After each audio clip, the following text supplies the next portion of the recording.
A man suffering, medically suffering, a seizure, gets body slammed by a cop rather than getting the medical attention needed and dies.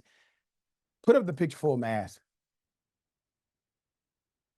An Indiana deputy told an epileptic man, quote, "We're trying to help you," before body slamming him to the ground, handcuffing him during a deadly arrest. This was a medical call. And this is how the cop responded. Family members of the Indiana man who died after an encounter with local authorities say the body camera footage of the incident does not fully depict what actually happened the night their loved one died. Here's some of the body cam. I said, I'm going to stay home. I'm going to stay with you. Hey, don't, medic, you're going to the hospital, all right? You don't, you understand? You don't.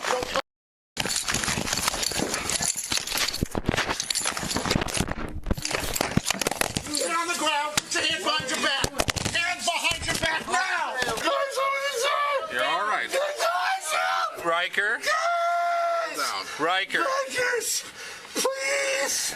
Please! Got it? Please! Yeah. Please!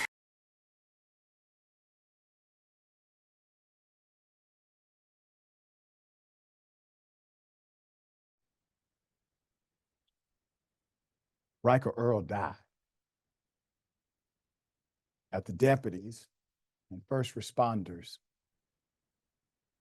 were called to a Jasper County home on September 8th. They were called there to render medical aid. They were called there to save a life. They were called there to preserve a life because the man had suffered multiple seizures that day alone. He had a tough day. And at some point during the encounter, Earl was restrained on the floor by deputies with his face in a pillow. Family members said he became unresponsive in the minutes afterward and was pronounced dead 2 days later at a local hospital. His family said that he was in a hostical state, which impacts a person's mental ability, the state of awareness after they suffer a seizure. A person can become confused or more easily agitated, can also respond differently to medications.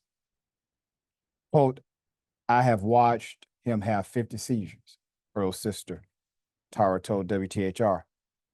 "It takes him up to 15 minutes to come back to himself after a seizure. I've had to remind him of who I am. I'm going to die," Earl is heard shouting at first responders who were called to the home after his grandmother called 911. Quote, "You're not going to die," a deputy tells Earl. "We're trying to help you."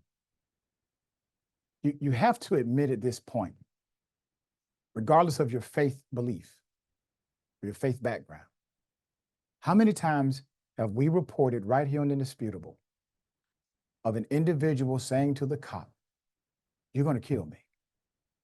I don't want to die," just to have that very thing happen to them minutes later. This is another one. Family members said the medics gave Earl at least 4 shots of ketamine while he was on the floor. A medic is seen in the video immediately administering CPR before first responders rushed Earl to a nearby hospital. 2 days later, he was removed from life support after tests showed he had no brain activity. After releasing the body cam footage, the sheriff's office stated that it is not drawing any conclusions about the actions of anyone involved in this incident. The independent investigation would draw those conclusions. All of a sudden, the police have no opinion. Autopsy results are still pending. And Indiana State Police are investigating what happened. Civil rights attorney, dear brother and friend Ben Crump, who was representing Earl's family, attributed the 26-year-old's death to failure of duty. Failure of duty on part of the authorities who arrived to handle the situation at hand. Let's put up this picture.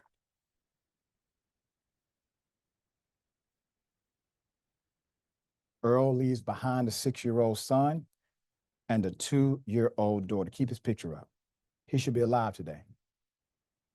He should be alive today. His sister has witnessed him have 50 seizures. Guess what? She didn't kill him.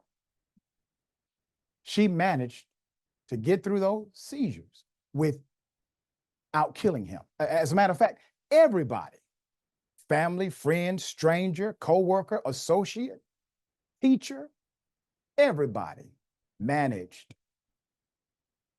to not kill him, except the police, except the individuals who you're actually paying to preserve his life. This is why we have to work as a coalition. Because if they will knock on your neighbor's door, damn it, they'll knock on yours. All right, Yasmin, a sad story, thoughts here. Yeah, I mean, this is obviously such a waste, especially when you find out that he leaves kids behind and loved ones, obviously.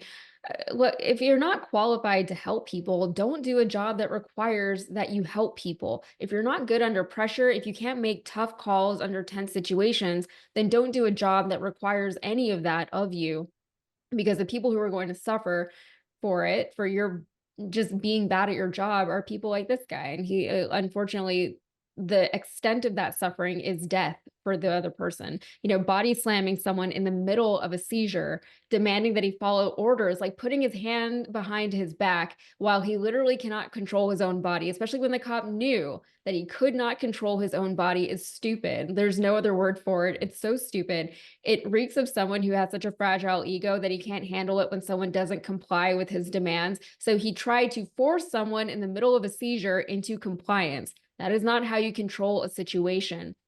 The cop's job in that type of situation is only to control the situation and to manage it and make sure that everybody is okay, everybody gets what they need and gets to where they need to go. He needed a hospital. He needed some kind of paramedic to get him from the house to the hospital.